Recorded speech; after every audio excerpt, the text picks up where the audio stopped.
Yu with one of those two-color aggro decks we're talking about. And here's where they can actually struggle. He's playing against a solid three-color deck in Frank Karsten's Mardu. Frank Karsten, another Hall of Famer that we get to watch play Magic here. Both these players sitting at 4-0. We are in game number 3. So we'll take a look at the board state here. Both players look like they just have some lands out there and some full graveyards. So Yu is going to play a mountain. Don't know how much he has going on. He's got himself an Anak Bondkin that he will play. Karsten draws a card for the turn, and he will swing in with the morph. Looks like he's going to unmorph an Anak Tracker. It's the fearsome Anak Tracker. It gets +1/+1 for the cost of 5 mana. Hey, if that's your turn, that's your turn. Got to get some more damage in there. That, I think, is the underwhelming part of that card to me, is you spend a lot of mana and you don't actually get that much. Yeah. Yeah, the first strike's great. It's good, sure. It's a cost you have to pay to have first strike, but you're paying a lot for that first strike, but it is first strike. If you have the mana sitting around, sure. So there will be a trigger here. Gonna get 3 mana. Maybe going on a raid here. We have Mardu Horde Chief as well, off the War Shrieker. It's a pretty good turn. Gonna gun up the board a little bit here, will you? Making 6 power. Yep. Yeah, now that first strike looks like it was worth the investment. War Shrieker has been a very impressive card when I've seen it in action. Just being able to play multiple spells in a turn in a more format is so powerful. Here comes the tracker. We were laughing, and it looks good face up now. Well, it's really hard to block that guy on Ben's board. He could put everything in front of it and hope Frank has no combat tricks, or he could take 3. It's close. I'm inclined to wanting to take 3 here if I'm in Ben's spot, but I don't have a great look at his hand at this point. It looked like he's just going to block with the token, and Karsten's just going to pass the turn back. So you will quickly untap, and he will take a draw. And a card in Ben's hand that I want to talk about a little bit is Briber's Purse. We haven't seen this one in play yet, and this is a card that I think the jury is still out on.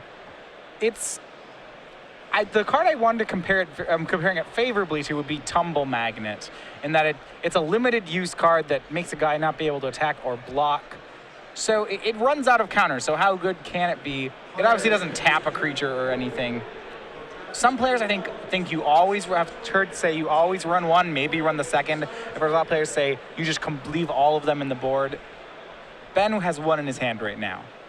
I suppose we'll see how good it is in this game 3 against Karsten. Kill shot gonna target the War Shrieker, and a Feat of Resistance is going to attempt to counter that. Feat of Resistance, one of the best tricks, if not the best trick in the format at common, will give that creature +1/+1 and protection from white, so Kill Shot will not get the job done. And it is just one of the best tricks. Not only does it give it 1/1 and protection from white, but it gives it first strike. Yeah. Arc Lightning will take care of the Anak Tracker for Karsten. And that's a card nobody will argue about how good it is. No. That's been good every time it's been printed. Sometimes it hides under the moniker of Flames of the Firebrand, but it's good all the same, as there's an Arrow Storm. Karsten going to play a land, so a bit of an exchange of removal to get some creatures off the board, but once the dust settles, Yu is the one with the creature advantage. And I do like Briber's Purse on this board as much as, he's going to be able to swing for 4, and Frank with very few blockers. Maybe if he only has 1 blocker, the Purse will be enough.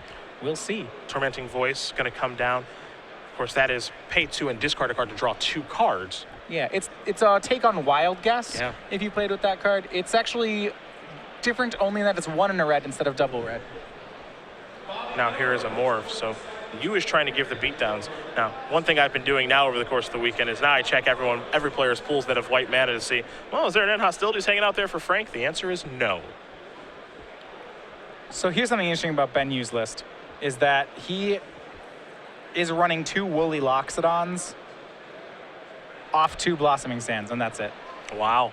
So he's just running 2/2s for 3. Just some fake morphs, as Karsten will show some black cards, but no black mana. So Ben Yu is going to win this match over the Hall of Famer 2-1, and for Ben and his white-red aggro deck.